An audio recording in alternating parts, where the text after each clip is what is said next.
آج ہم اس پروگرام میں یہ بڑی خوشی محسوس کر رہے ہیں کہ ہمارے مظفر نگر کے تمام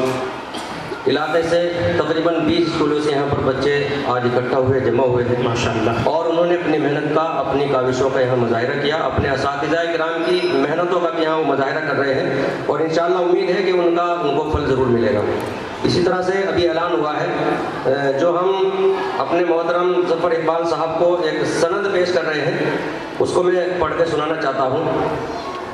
یہ اعزازی سند ہے بھائی ظفر اقبال کے لیے۔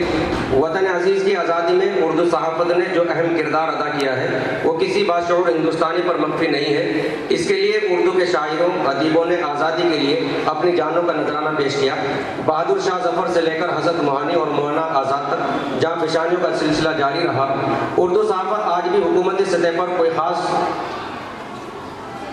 تعاون نہ ہونے کے باوجود اپنا مقام بنائے ہوئے ہے، اور ملک و ملت کے اہم مسائل کو ایوان حکومت تک پہنچانے میں اہم رول ادا کر رہی ہے۔ موجودہ دور میں تاریخی شہر مظفر نگر سے اردو صحافت کی نمایاں خدمات انجام دینے والے اردو صحافی جناب ظفر اقبال صاحب کو اعزازی سند پیش کرتے ہوئے ہم امید کرتے ہیں کہ مستقبل میں بھی اپنی صحافتی خدمات سے ملک اور قوم کی خدمات انجام دیتے رہیں گے۔